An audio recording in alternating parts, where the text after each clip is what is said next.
First. Live mula sa GMA Network Center, ito ang 24 Oras. Magandang gabi po, Luzon, Visayas at Mindanao. Nakitaan ng iba't ibang paglabag ang sinalakay na compound sa Sual sa Pangasinan, kung saan arestado ang 2 Tsino. Kabilang sa mga nabisto ang mga menor de edad na pinagtatrabaho at hindi pa umano pinasasayod ng maayos. Ang iba, posible umanong ginahasa pa. Iniimbestigahan din ang halos 500 iligal na mga fish cage doon ng mga dayuhan. At nakatutok si John Consulta.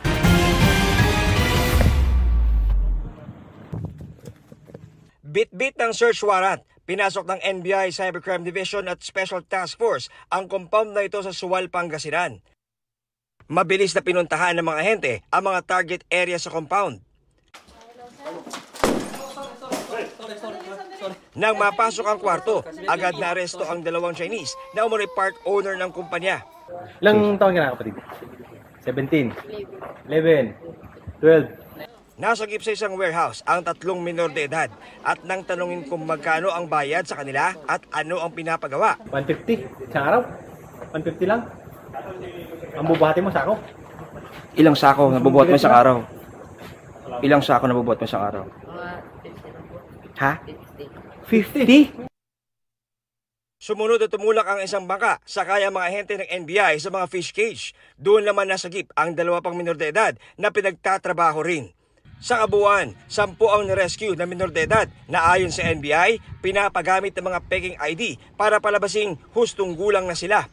9,000 na sahod kada buwan daw ang pangako sa mga bata, pero di na nga tinupad, pinapatulog pa sila sa maliit, marumi at mainit na mga kwarto. These are the fish cages wherein the minors were working from 6 a.m. to 5 a.m. to 6 p.m. every day. Each child is standing on one fish pen, feeding continuously. Ang ilan sa mga babaeng minor de edad, posibleng ginahasa pa. We found 2 minors, 13 and 17 years old, both of which are pregnant. Sasampahan ng reklamong statutory rape ang mga nakabuntis sa 2 minor de edad. Maharap din sila sa iba pang asunto. For the case that we filed the Anti-Trafficking in Persons Acts and Child Labor Law under 9208. May alam ka ba doon sa bakit nagtatrabaho yung mga bata? Hindi kilala. Dito, May mas malalim pang iniimbestigahan ang NBI kaugnay sa halos 500 illegal na fish cages ng mga dayuhan. May 200 metro lang daw ang layo sa Sual Power Plant. Mushrooming of bangus, which yung mga nakatakas sa fish fence, it would affect the cooling off system ng power plant. And by that, the operation of the power plant as a whole would be disrupted, affecting Luzon-wide power distribution. So magkakaroon ho siya ng blackout. Actually, meron na hong nangyari dito. Way back, I think 2013. Baka ginawa lang ito intended for purposes other than business because this is being operated by foreign nationals. May possible implication dun sa ating national security considering that this can disrupt or sabotage for major power source. Para sa GMA Integrated News, John Consulta, nakatutok 24 oras. Sa gitna ng umiiral na gun ban, nasa kote sa magkaiwalay na operasyon sa Isabela ang 2 iligal na nagbebenta ng mataas na kalibre ng armas. Ang paghuli sa kanila, tunghayan sa aking eksklusibong pagtutok.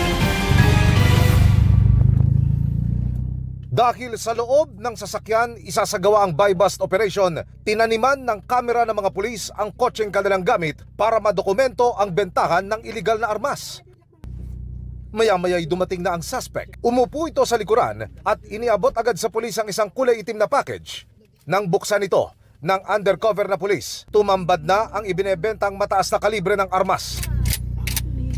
Kunyari, ininspeksyon pa muna ng pulis ang barrel at fore-end nito. At pagkatapos, iniabot na ang bayad sa suspect. Pagkababa ng nasa driver's seat, nahudyat na nagkaabutan na. Pero ang suspect pumalag. Malakas ang puwersa nito.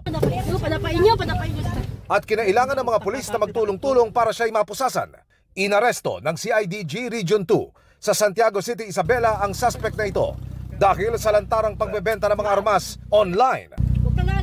Baka po magamit po ito sa karahasan at lalong-lalo na ngayon, sir, at malapit na ang eleksyon na. Itong baril na po to, sir, ay delikado rin to, sir, kasi malakas ang impact nito, sir. Ay, baka isang kwan lang nito, buga lang nito, aling mamatay ka isang tao, sir. Sa bayan naman ng Gabu, sa Isabela pa rin, sa loob din ng sasakyan ikinasa ng CIDG ang buy-bust operation para sa ibinebentang pistola ng isa pang suspect. Pero nang tila makahalata ang suspect, lumundag ito ng kotse at nanakbo. Hinabol siya ng mga pulis na nakaantabay sa paligid at kalaunay nadakip na rin. Patuloy namin sinusubok na makuna ng panig ang mga inaresto. Tulungan kami para kumpiskahin lahat ng hindi rehistradong baril upang hindi magamit sa anumang karahasan. Mabigat po ang parusa sa pag-poposes ng mga ganitong baril. Bali, dalawang magiging kaso nito. Maliban sa violation of Republic Act 10591, ay kasama pa rin siya ngayon sa Omnibus Election Code. Para sa GMA Integrated News, Emil Sumangil, nakatutok 24 oras.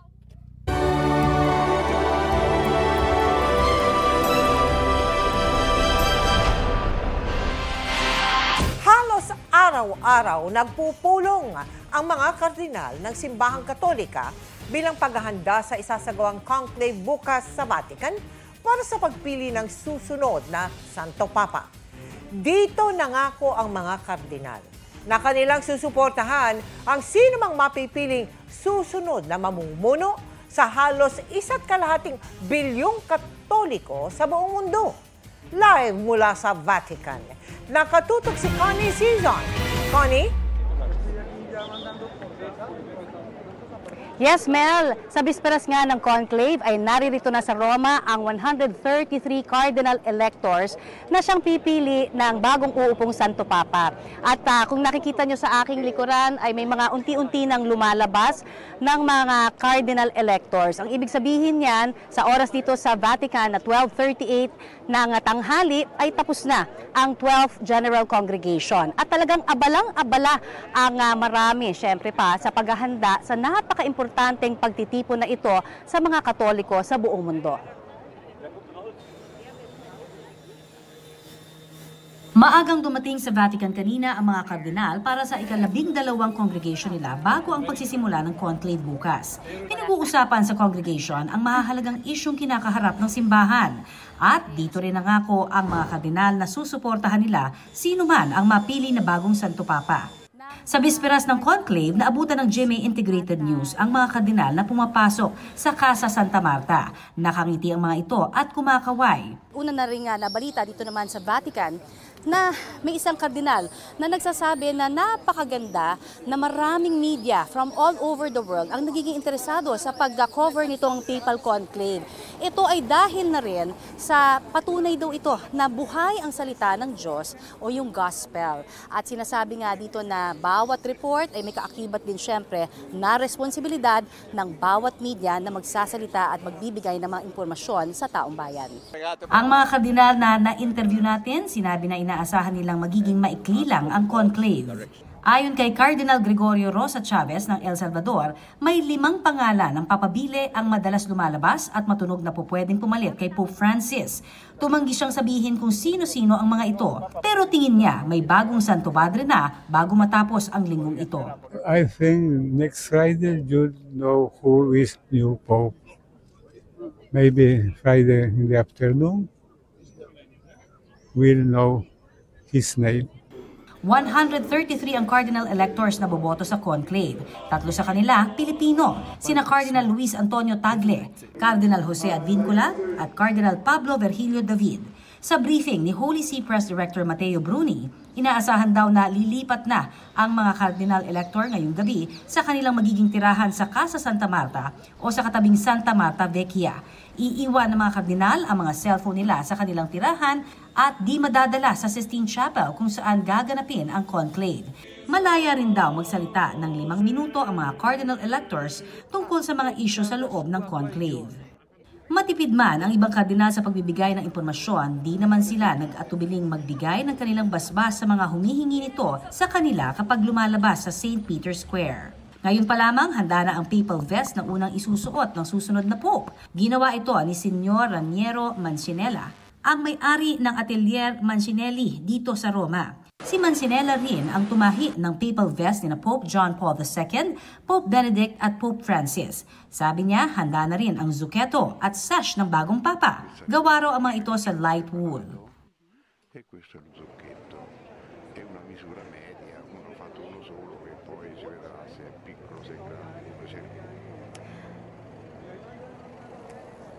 At Mel, eto na nga, no, sa aking likuran ngayon ay naririto itong building, no, kung nasaan ang New Synod Hall.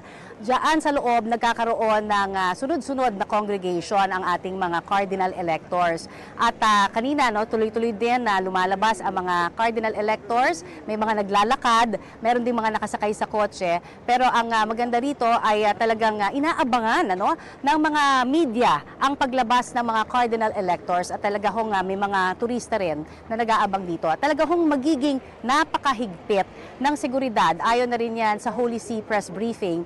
Hindi lamang doon sa mga dadalo na mga mananampalataya, kundi lalong-lalo na sa dalawang lugar kung nasaan ang mga cardinal electors. Particularly, Mel, yung Sistine Chapel kung saan sila boboto at ito namang Casa Santa Marta kung saan naman sila tutuloy habang nagkakaroon ng conclave. At sinasabi magkakaroon daw ng signal jamming sa dalawang lugar na ito para masiguro na walang anumang impormasyon na hindi dapat na makalabas ang lalabas. At mula dito sa Italia, Roma, ay ako naman si Connie Siso nag-uulat para sa GMA Integrated News. Antabayan na namin ang mga karagdagang ulat mula sa iyo dyan live sa Vatican. Maraming salamat sa iyo, Connie Siso. Sa mga Katoliko sa buong Asya, pinakamarami ang mga Pilipino na nasa mahigit 85 milyon ayon po yan sa 2020 census. Kaya inaasahang isa ang Pilipinas sa mga pinakatututok sa pagpili sa susunod na Santo Papa. Pero lalo namang abala ang mga Pilipinong nasa Vatican dahil may kasabay pa silang inaabangan. Ang mga yan ang aking tinutukan.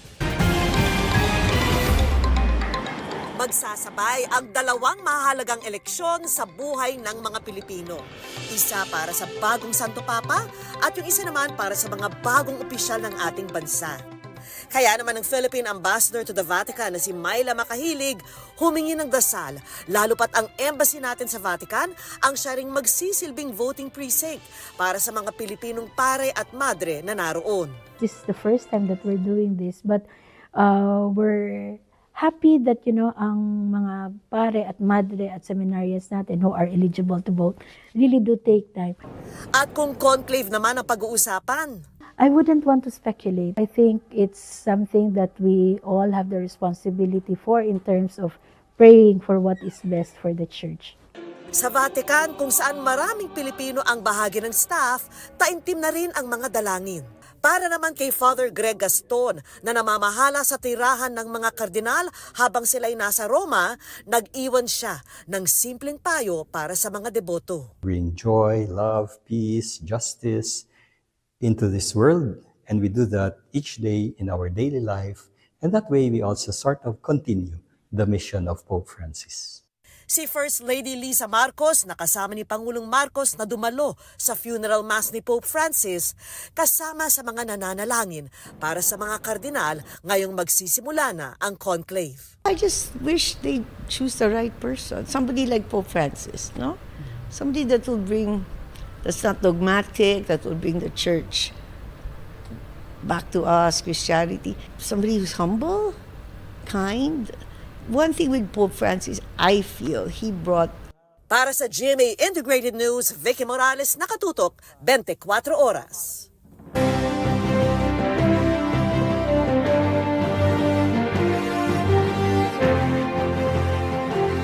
Idineklarang special non-working holiday ang May 12 o araw ng eleksyon ni Pangulong Bongbong Marcos.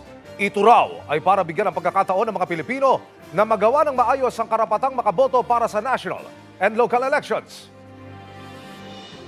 Samantala, arestado ang tatlong nagpanggap na taga-COMELEC sa Santa Cruz, Laguna. Nilitratuhan nila ang ilang makinang gagamitin sa eleksyon 2025. Ang pangamba ng COMELEC, kaugnay niyan sa pagtutok ni Sandra Aguinaldo. Nag-COMELEC po ba kayo? Hindi Oh. Nagpanggap pang kinatawan ng COMELEC nung una pero sa huli umamin ding hindi. Ang tatlong lalaking ito na kumuha ng litrato ng mga makinang gagabitin sa eleksyon at nakalagak sa Silangan Elementary School sa Santa Cruz, Laguna. May logo pa ng COMELEC ang mga sasakyan nila at meron silang pekeng ID ng COMELEC. Hawak ng mga otoridad ang mga suspect na nahaharap sa kaso. Sinubukan ng GMA Integrated News na makunan sila ng panig pero tumanggi silang magkomento. May mga nababalita na nagbebenta sa buong bansa ng mga nakaya daw nila allegedly nagawa ng paraan ng ating eleksyon. Anong malay natin yung ibang tao dyan lalapit lang sa maraming stock ng mga machine. Kunyari nandun sila sa mga makina at palalabasin nila na meron silang mga makina sa kanilang sariling mga bahay o sa kanilang possession para mas mataas ang paniningil sa mga kliyente. Bago naman sumikat ang araw ay ikinarga na sa mga truck ang kahon-kahong balota para sa Metro Manila. Ineskortan ang mga ito ng mga pulis na armado ng matataas na kalibre ng baril. Hanggang bukas inaasahang matatapos ang delivery ng 7.2 milyong balota sa Metro Manila na tulad sa ibang lugar ay tinatanggap muna ng municipal o city treasurer bago ilagay sa isang secured na lugar na pwedeng pabantayan ng mga partido at kandidato. May tracker po yan at at the same time lahat po ng truck na nagdi-deliver ay may kasama na PNP personnel na nakaantabay hanggang sa ma-i-deliver ang kahuli-hulihan o sa kahuli-huliang lugar yung mga balota. Lalo po ito, balota po ito. Ito po ang #1 accountable document. Kaugnay naman sa pagboto ng mga Pilipino abroad, sinabi ng COMELEC na imbis na bukas ay extended hanggang May 10 ang enrollment ng mga Pinoy voter na boboto online. Para sa GMA Integrated News, Sandra Aguinaldo, nakatutok, 24 oras.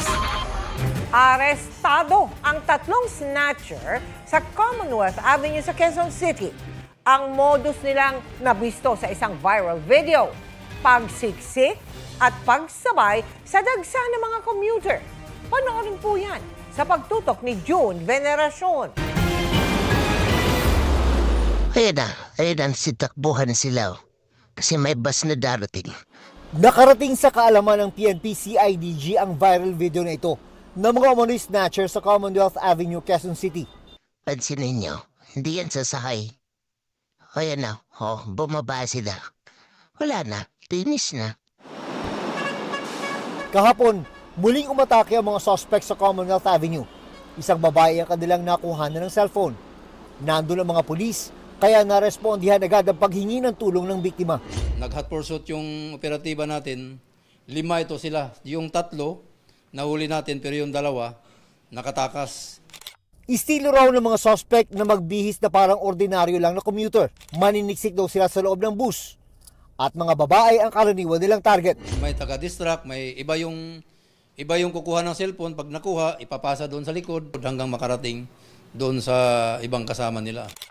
Nasampahan na ng reklamong theft at robbery ang mga suspect.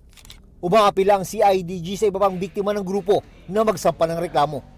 Sinusubukan pa naming makuha ang kanilang panig. Para sa GMA Integrated News, June Veneracion, nakatutok, 24 oras. Pinakamabagal sa loob ng mahigit 5 taon ang naitalang inflation sa bansa nitong Abril. Pero sa Metro Manila, bumilis pa ang pagmahal ng mga bilihin. Nakatutok si Bernadette Reyes. Bumagal pa sa 1.4% ang pagmahal ng mga bilihin at serbisyo o inflation sa Pilipinas nitong Abril. Tuloy-tuloy na pagbagal yan ng inflation simula pa noong Enero. At ang pinakamabagal din sa loob ng mahigit 5 taon o mula November 2019. Ayon sa gobyerno, dahil ito sa bumagal na pagmahal ng pagkain, tulad ng bigas na lalo pang ang nagmura nitong Abril, nakatulong din ang mas mabilis na pagbaba ng presyo ng gasolina at diesel. Inflation for rice ay nasa negative 10.9%. So malaking contribution ito doon sa pagbaba ng presyo. Nakatulong din yung pagbaba ng vegetables. Ang pagbaba ng inflation rate ay patunay na patuloy ang pagsisikap ng Pangulong Marcos Jr. at ng administrasyon na palakasin ang ating ekonomiya. Pero kung sa Metro Manila lang, bumilis ang pagmahal ng bilihin ha, 2.4% yan nitong Abril kumpara sa 2.1% noong Marso. Malaki kasi ang minahal ng ilang serbisyo at produkto na mas ginagamit sa Metro Manila. Yung overall weight ng housing, water, electricity, gas, and other fuels dito sa National Capital Region ay nasa 27%. Yung food niya ay nasa 26.8%. Ayon sa PSA, kung ikukumpara ang datos noong Marso, lahat ng rehiyon sa labas ng Metro Manila ay nakapagtala ng mas mababang inflation rate para sa buwan ng Abril. Sa Soc-Sargent at Bangsamoro Autonomous Region of Muslim Mindanao, deflation o negative inflation pa. Ibig sabihin, bumababa ang presyo ng mga produkto at serbisyo sa naturang lugar. Pero may mga mahal pa rin ngayon tulad ng baboy at manok. Medyo mataas ngayon ang baboy at manok eh. Kaya ang pinamimili, konting baboy, konting manok, saka isda na lang, mga gulay. Yun lang nabibili ko kasi mataas ang bilihin. Para sa GMA Integrated News, Bernadette Reyes, nakatutok 24 oras.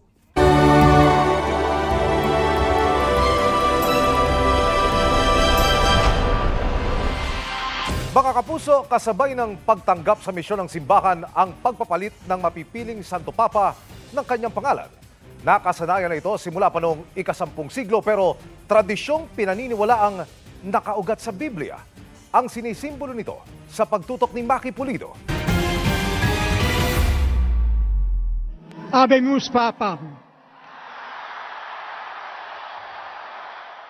Bago marinig ang katagangyan na Latin para sa meron na tayong Santo Papa, tatanungin muna ang pinili ng 2/3 ng cardinal electors o higit pa kung tinatanggap niya ang pagkahalal sa kanya at kung oo, ano naman ang napili niyang pangalan bilang Santo Papa. Sinuoy Jorge Cardinal Bergoglio, piniling isunod ang pangalan kay St. Francis na naglingkod sa mga mahihirap at binigyang halaga ang kapatiran. Benedict ang pinili ni Joseph Cardinal Ratzinger, pangalan ng Santo Papa noong World War I na nagpursige para sa kapayapaan. Habang si Pope John Paul II gustong ituloy ang misyon ng sinundan niyang Santo Papa na si Pope John Paul I. Doon sa pangalang pipiliin ng ating bagong Santo Papa, doon pa lamang makikita na natin in a way ano yung magiging direksyon ng kanyang papacy. May biblical tradition ang pagpapalit ng pangalan. Sa New Testament ng Biblia, Peter ang binigay ni Jesucristo kay Simon na pinaniniwala ang nagtatag ng simbahang Katolika at naging unang Santo Papa. Hindi pinagbabawal, pero wala pa sa mga sumunod na Santo Papa ang pumili ng pangalang Peter. I am not worthy to choose the name of the first Pope. I am a successor. No? The Pope is the successor of Peter, the Vicar of Christ. But I am not worthy to have the same name. Pero sa pagsasaliksik ni Father Aris, naging standard practice lang ang pagpapalit ng pangalan noong 10th century na maging Gregory V si Bruno of Carinthia. Mulaan niya noon, naging simbolo na ang pagpapalit ng pangalan ng personal transformation at misyon ng mga bagong halal na Santo Papa. Posible rin anyang bago pa man pumasok ng conclave ang mga cardinal elector, may napili na silang pangalan sakaling sila ang mahalal na bagong Santo Papa. I would like to think that each of the cardinal electors know that it is their duty to vote, to elect the next pope. But I think they are also aware na they are candidates themselves. So somehow, pumapasok sa isip yan. No? Parang bawat isa naman may patron saint. No? Bawat isa mayroong favorite pope. No? Para sa GMA Integrated News, Maki Pulido, nakatutok 24 oras. Kasunod ng malagim na aksidente sa NAIA nitong linggo, ay binago na ang sistema ng pagparada sa NAIA Terminal 1 at 2. Pinaimbestigahan din kung tama ba ang disenyo at pagkakakabit sa mga bollard o harang doon. Nakatutok si Ian Cruz. Dahil ayaw nang maulit ang pag-ararong ito ng SUV sa NAIA nitong linggo na ikinasawi ng 2 tao, ipinagbawal na ng Department of Transportation ang pagpaparada ng paharap sa Terminals 1 and 2. Sa halip, gagayahin na lang ang ginagawa sa Terminal 3 kung saan humihinto lang ang mga sasakyan para magbaba o magsakay. Nag-usap na kami ng San Miguel Corp at ng NIAA, babaguhin na nila, inaayos na lang nila yung traffic flow. Parallel unloading na yan ayon sa Nunaiya Infra Corporation o NNIC. Ibig sabihin, pahilera yan o kalinya ng bangketa na anilay mas ligtas, imbes na ang kasalukuyang palihis na pagpwesto ng mga sasakyan. Kasabay niya ng reinforcements o pagpapatibay sa bollards o yung mga harang. Pero patuloy pa rin iniimbestigahan ng Transportation Department ang mga pinalitan ng bollard. Ang nasa Terminal 1 kasi nakaturnilyo at bahagyang nakabaon lang, kaya itinumba ng nakabanggang SUV sa halip na maharang ito. Mababaw, nakita ko kasi nung natanggal Pinapaaral natin sa mga nakakaintinding mga engineer at nakakaintindi ng mga international standards sa airports kung substandard nga ba ang disenyo at pagkakabit nito. Nakakalungkot po, may mga nasawi dahil sa di umanong depektibo na bollards na na-install po sa NAIA Terminal 1. At ito po na-install sa panahon po ng dating administrasyon at sa panahon po ng ni Transportation Secretary Arthur Tugade. Ngayon po ay pinag-iimbestigahan. Ito po ay July 2019 nung na-install po ang mga ito. 8 million pesos ang inilaang budget noong 2019 para sa mga bollards sa mga terminal ng NAIA. Sa isang pahayag sa GMA News Online, sinabi ni Nooy Transportation Secretary Arthur Tugade na suportado niya ang pag-iimbestiga sa mga bollards. Dapat anyang managot kung sino man ang may kasalanan o pagkukulang. Ganito ang mangyayari kung hindi depektibo ang isang bollard base sa demonstrasyon ng isang kumpanyang may ganyang produkto. Hindi nasira o nabunot ang stainless bollard na 0.6 meter ang taas at nakabaon ng 0.4 meters. Kahit tinamaan ng 6,800 kilo truck na tumatakbo ng 65 kilometers per hour mula sa matarik na lugar. Samantala, bukod sa naunang tulong sa ama ng batang nasawi, ay pinaalalayan din ang kanyang physical and mental health ni Pangulong Bongbong Marcos sa Migrant Workers Department. We have surrounded him and the family with personnel who are equipped in providing psychosocial counseling. Nasa custodial facility pa rin ng Mobile Patrol Security Unit ng PNP Aviation Security Group ang driver ng SUV na nagnegatibo na sa alcohol at drug test.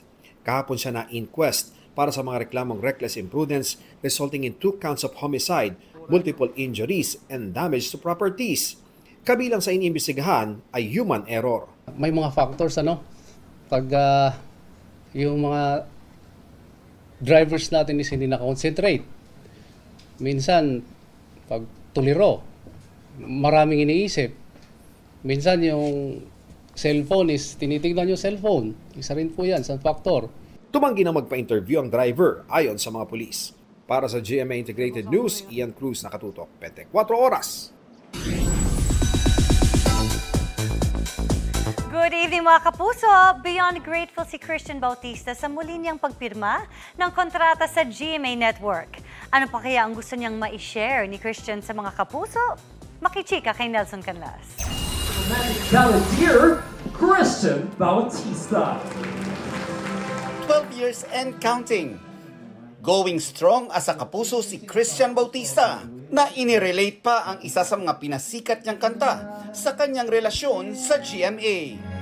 No one ever saw me like you do. Dito na raw kasi sa Kapuso Network na payabong ni Christian ang kanyang career sa pagkanta at sa telebisyon. It's cliche, no? Pero lagi talagang grateful sa tiwala, grateful sa partnership. 20 years in the industry, 20 plus years in the industry. It's no joke. Mind sharing your secret? There are no secrets. I think it's just really hard work. It's also, I learned this from surfing. Maraming waves ang buhay. You just gotta know how to really either ride the wave or really face the wave head on. Kasama sa renewal of contracts in a GMA Network Incorporated President and Chief Executive Officer Gilberto Arduavit Jr. Executive Vice President and Chief Financial Officer Felipe S. Yalong, OIC for GMA Entertainment Group and Vice President for Drama, Cheryl Ching Si, at NIMA CEO at kabiyak ni Christian na si Kat Ramnani Bautista. Si Christian is a credit to his profession and a credit to the industry, to all of us. We're very, very pleased and very happy and very proud. From a stage performer, concert star, variety show host, at isa sa mga experienced judges ng The Clash. Where do you go from here? I want to continue to build other artists up, to help them reach their dreams. More to share. Nelson Canlas, updated sa Showbiz Happenings. Pinagpapaliwanag ng Land Transportation Office ang mga driver ng nahulikam at viral na pangangarera sa highway sa Kawayan, Isabela. Nakatutok si Mariz Umali. Sa viral rear-view video inilakip sa show cause order ng Land Transportation Office, kita ang pagharurot ng isang silver na AUV sa isang national highway sa Kawayan, Isabela. Tila nakikipagkarera umano ito sa SUV na siyang may kuha ng rear-view cam video. Sa ilang punto ng pag-arangkada, nagbuga pa ang AUV ng itim na usok. Hawak na rin ng LTO ang dashcam naman ng AUV na kasama niya sa pangangarera. Kapwa sila inisyuhan ng LTO ng show cause order para ipaliwanag kung bakit hindi sila dapat sampahan ng reklamong reckless driving at kung bakit hindi dapat suspindihin o kansilahin ang kanilang lisensya. They were driving at a speed that is not normal. They were weaving in and out of traffic. So that can be tantamount to reckless driving. Sa inisyal na pagsisiyasat ng LTO, lumalabas na hindi ito ang unang pagkakataon na isyuhan ng show cause order ang AUV. Early this year, meron na siya na show cause order for reckless driving. Itinakda ng LTO ang pagdinig sa May 13. Dito inuutusan ng LTO ang mga rehistradong may-ari ng dalawang sasakyan na iharap ang mga driver nito noong panahong nakuna ng mga video ng pagharurot. Kailangan muna raw nilang isuko ang kanilang mga lisensya. Nakalarma na rin ang mga rehistro ng kanilang sasakyan. Ibig sabihin, hindi nila ito pwedeng ibenta o ilipat sa ibang may-ari habang inimbestigahan. Sakaling mapatunayang may sala, Yung driver, it will range from revocation of license and suspension to disqualification to apply for a dual license, ranging from 2 to 4 years.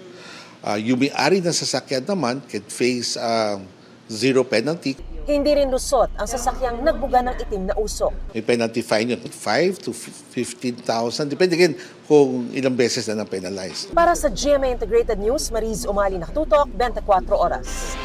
Idiniin ng public relations firm na Infinitas Marketing Solutions na wala silang iligal na ginagawa sa gitna ng pahayag ni Senador Francis Tolentino na maaari silang kasuhan ng treason. Humarap kahapon ang mga opisyal ng Infinitas sa pagdinig ng Senado kaugnay ang alegasyong nag-ooperate ito ng troll farm sa Pilipinas para po sa China. Sa isang press conference kanina, itinanggi ito ng kumpanya at sinabing dapat daw maging mas maingat si Tolentino sa kanyang pagbibintang dahil nakaka-apekto na ito sa mismong relasyon ng China at Pilipinas. Hinihinga namin ng reaksyon si Tolentino kaugnay nito. Well, it is his duty. We have, of course, we respect his duty being a senator of this republic, but a bit circumspect, and we have legitimate, or we have other right agencies must have handled this case, like our Department of Foreign DFA. So right now we are not thinking of filing a case. We still have to go through it and review our action collectively. Yes, sir, this Senate hearing was supposed to be a venue for truth, but I was told over and over that I would only deny everything. Yet, I was not even given a fair chance to explain or speak for myself. Naaktuhan ng China na gumagamit ng submersible research vessel sa dagat na bahagi ng Ilocos Norte. Ayon po yan sa Philippine Coast Guard. Sa ibang bahagi naman ng West Philippine Sea, eksklusibong nasaksiyan ng GMA Integrated News ang dangerous maneuver ng Chinese Coast Guard sa mga barko ng Bureau of Fisheries and Aquatic Resources. Nakatutok si Jonathan Andal. Unang beses na nakakuha ng video at ebidensya ang Pilipinas na gumagamit ang China ng deep sea submersible vessel sa loob ng ating EEZ o Exclusive Economic Zone. Ito ang Shanghai Yongshi o Deep Sea Warrior ng China. Parang maliit na submarine na kayang magsakay ng mga tao at sumisid ng hanggang 4.5 kilometrong lalim. Ang nakakabahala lang is because it has the capability for deep sea mapping, which can be used for submarine deployment as well. May ginamit din ng China na kulay dilaw na aparato na hindi pa malinaw kung ano pero hawig sa na-recover na underwater drone sa Masbate nitong Enero. We really provided enough evidence that the Chinese government is really carrying out illegal marine scientific research within our own exclusive economic zone. Pero kung illegal, bakit kaya hindi kinumpiskan ng PCG ang nakita nilang nakalutang na dilaw na aparato sa dagat? I'm not really sure whether it is unlawful or legal that makipagpauna kami i-retrieve yung yellow item na yun. No? Ang ginamit namang Chinese research ship na Tansuo 3 ang sinasabing pinakamalaki at pinakamoderno sa 7 o 8 Chinese research vessel na namonitor ng Pilipinas sa ating karagatan simula 2023. Tumigil ito malapit sa Burgos, Ilocos Norte noong Mayo 1 at nakalabas sa EEZ kahapon Mayo 5. Samantalang eksklusibong nasaksihan ng GMA Integrated News ang latest na pangahabol ng China nitong May 3 sa Rosul Reef at ang dangerous maneuver ng Chinese Coast Guard nang habulin ng mga barko ng BFAR o Bureau of Fisheries and Aquatic Resources nitong May 2 malapit sa Sabina Shoal. Nangyari yan habang papunta ang mga barko ng BFAR sa Ayungin Shoal sa West Philippine Sea para magpatrolya. Pinagitnaan ng 2 higanteng barko ng China ang mas maliit na BFAR ship na BRP Dato Balinsusa, pati ng sinasakyan ng aming team na BRP Dato Rumapenet. Meron dito sa isa, sa kaliwa namin, meron pa dun sa kabila. Talagang lumalapit sila ng sobra sa barko namin. Parang anytime pwede yung pungguin ng mga ito. Hindi man kami binangga at binomba ng tubig, tumirik naman ang BRP Balinsusa. Namatay ang makina namin sir, namatay ang makina namin dalawa. Hindi na tumuloy sa ayungin ng BFAR pero nagawa ang ibang misyon nila gaya ng pamimigay ng supply sa mga sundalong Pilipino sa Lawak at Patag Island pati na sa Rizal Reef. Nagawa rin nilang kumuha ng sand samples sa sandbars sa Hasa-Hasa Shoal at Rosul Reef para masuri kung natural ang paglaki ng mga o kung may nangyayari ng reclamation doon. Lahat ito pasok sa EEZ ng Pilipinas. Sinusubukan pa naming hinga ng pahayag ang Chinese Embassy. Samantala, sa oath-taking ceremony ng mga bagong promote na opisyales ng Philippine Coast Guard, binigyan din ng Pangulo ang kahalagahan ng presensya ng PCG sa ating mga karagatan. You are defining for the rest of the world the territory of the Republic of the Philippines. And having done so, you are defending that territory to stand the ground in stormy seas and never waver in what is right. Para sa GMA Integrated News, Jonathan Andal, nakatutok, 24 oras.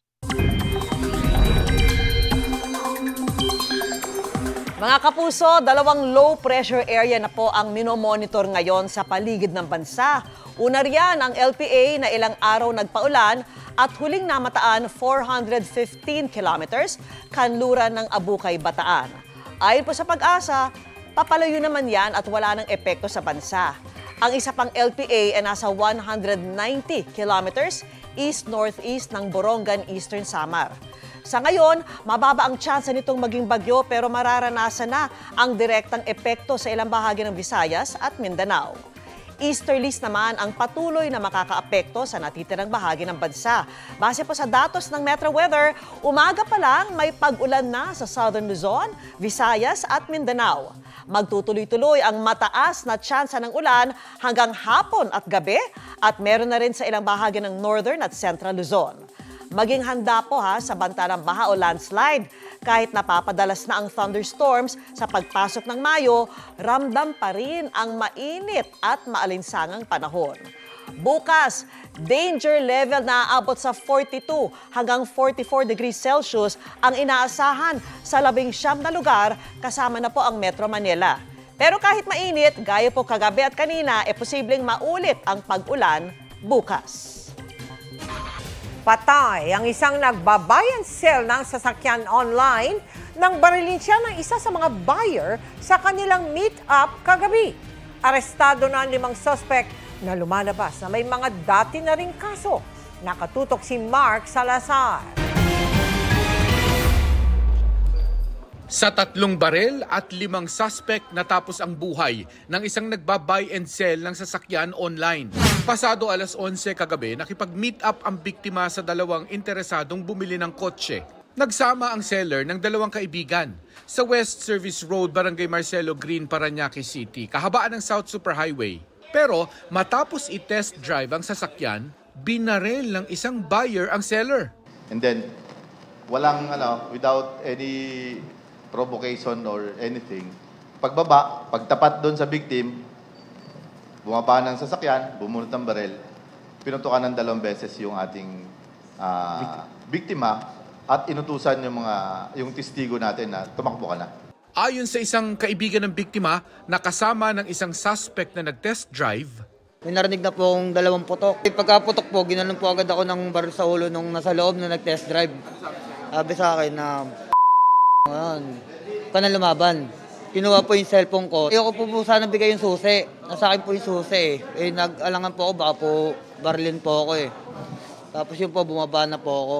Kwento naman ng isa pang kasamahan ng biktima. Paglingon ko po sa may lalaki, nilalabas na yung baril. Sabay putok ko ng isa sa tagiliran. Yun po yung ininda niya ng gusto.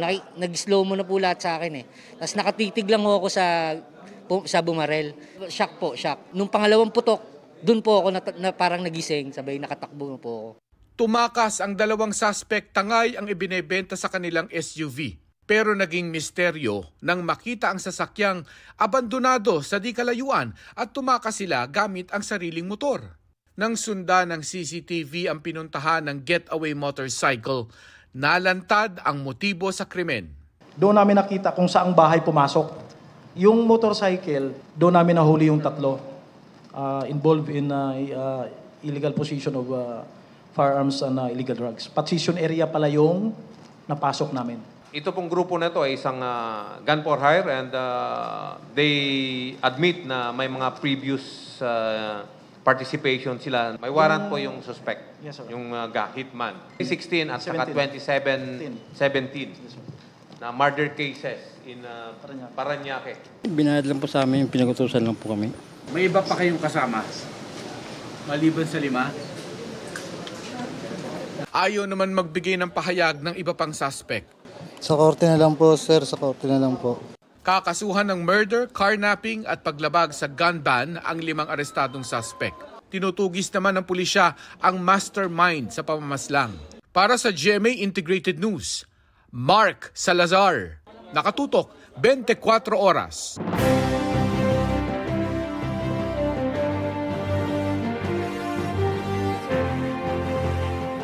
May 4 na araw na lang ang mga kandidato para mangampanya kaya lalong puspusan ang kanilang panunuyo at paglatad ng plataporma.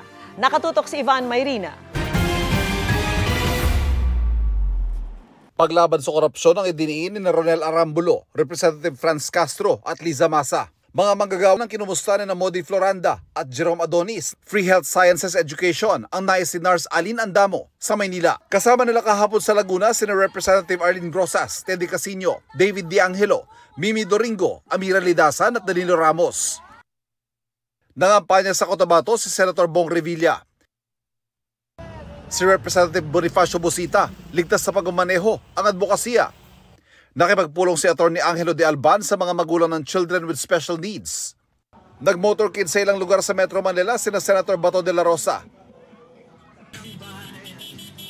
Atty. Raul Lambino at Congressman Rodante Marcoleta. Tutol sa dinastiya si Atty. Luke Espiritu. Kapakanan ng urban poor ang idiniin ni Senator Bongo sa Makati kasama si Philip Salvador. Nais si Senador Lito Lapid na panatilihin ang mga traditional jeepney. Sa Iloilo ay binida ni Kiko Pangilinan ang kanyang track record. Kapayapaan at pagunlad sa Mindanao ang nais si Ariel Carubin. Pagboto ng tama ang binigyan din ni Senator Francis Tolentino. Nangako si Mama Aquino na palalakasin ang implementasyon ng libreng kolehiyo. Patuloy namin sinusundan ang kampanya ng mga tumatakbong senador sa eleksyon 2025. Para sa GMA Integrated News, Ivan Mayrina, nakatutok, 24 oras. Wala nang isang linggo bago ang eleksyon pero ilang kandidato pa rin ang inisyuhan ng show cause order. Ang isa, gumamit ng pandiwang tila doble ang kahulugan dahil nakababastos para sa isang babae. Nakatutok si Rafi Tima. Isa si Caloocan Congressional Candidate Edgar Erice sa mga latest na pinagpapaliwanag ng COMELEC. Binanggit sa show cause order na inisyu sa kanya ang paraan ng pagpuna niya sa suot ng isang babaeng kandidato sa isang interview. Kabilang sa binanggit niya ang anyay maikli at revealing na suot nito habang nakadila umano. Binanggit din sa show cause order ang ginamit niyang pandiwa sa isang kampanya na tila double meaning dahil nakababastos para sa isang babae. Ayon sa COMELEC, posibleng paglabag ito sa kanilang Anti-Discrimination and Fair Campaigning Guidelines. Pero giit ni Erice, walang pagdidiskrimina sa kanyang mga nasambit na pagbatikos lang anya sa mga aksyon ng isang public official. Tanong ngayon ni Erice, bakit tila pinupuntirya siya ng COMELEC dahil ba anya sa mga pambatikos niya noon sa komisyon? Giit ng COMELEC, sagutin na lang niya ang show cause order. May iba pang show cause order na inisyu ang COMELEC ngayong araw na dagdag lang sa mga dati ng pinagpapaliwanag dahil sa iba't ibang election offense. Sa Marikina, 2, pagkatapos 2 rin sa Laguna. Ito ay nilabas po ng Committee on Kontrabigay. Karamihan ay para sa alegasyong vote buying at abuse of state resources. Ilang partnership naman ang nilagdaan ng COMELEC tulad ng kasunduan nito sa Bureau of Internal Revenue o BIR. Tutulong ang BIR sa pagsigurong may dedeklara ng mga political endorser kung bayad sila o bahagi ito ng donasyon nila sa mga politiko o political parties. Para sa GMA Integrated News, Rafi Tima, nakatutok, 24 oras. Road to 30 strong years na ang longest-running gag show sa bansa na Bubble Gang. Extra special ang celebration lalo't may mga inihandang sorpresa ang mga resident ka-bubble. May chika si Nelson Canlas. Ang longest-running gag show sa bansa na Bubble Gang, 3 dekada nang naghahatid ng saya at katatawanan.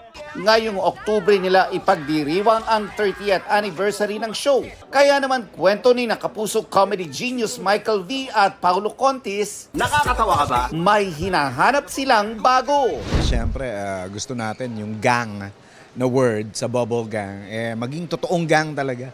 Mas malaki, mas malawak, tsaka mas marami ang nasasakop na tao at tsaka humor sa society. Actually, yun naman ang pag-adapt natin sa bagong comedy, ika nga, di ba? We're looking for new talents na dalawang ways yan eh. May matututunan kami for sure. At the same time, matuturuan namin din sila nung Bubble Gang way of comedy, ika nga. So it's one way of making sure na ang Bubble Gang will last. May secret project din na ikinakasa ang dalawa ng bisitahin namin. At dahil ilang araw na lang, eleksyon na. Paalala ni Bitoy at Paulo, hindi comedy ang pagpili ng susunod na leader ng bansa. Kailangan lang tayo maging matalino at wag magpapadala sa mga mga pangakong napako na dati. It's time for us to be very smart. Ngayon tayo ang may hawak nung alas. So it's up to us para maging masagana ang ating buhay. Basta piliin mo kung sino iboboto mo. Ang iboboto mo ba makakatulong sa bansa natin o magiging pabigat lang? Nelson Canlas, updated sa Showbiz Happenings. At mabilis na chika naman tayo para updated sa Showbiz Happenings. It's a special night para kay Matt Lozano dahil sa premiere night ng kanyang pelikula na The Last Goodbye. All out ang support sa kanya ng kapwa sparkle artist tulad nina Anton Vinzon at ilang members ng Cloud7. Simula bukas mapapanood na sa mga sinihan nationwide ang The Last Goodbye. Bago ang send-off ni Miss World Philippines Krishna Gravides, ngayong araw nagpasample muna siya kahapon ng kanyang intro sa gagawing pageant sa India. Already ng araw ang ating pambato sa Coronation Night sa May 31. And that's my chika this Tuesday night. Ako po si Iya Arellano. Miss Mel, Miss Vicky, Emil. Thank you, Iya. Salamat sa iyo, Iya. Thanks, Iya. At yan ang mga balita ngayong Martes. Ako po si Mel Tiangco. Ako naman po si Vicky Morales para sa mas malaking misyon. Para sa mas malawak na paglilingkod sa bayan, ako po si Emil Sumangil. Mula sa GMA Integrated News, ang News Authority ng Pilipino. Nakatuto kami 24 oras.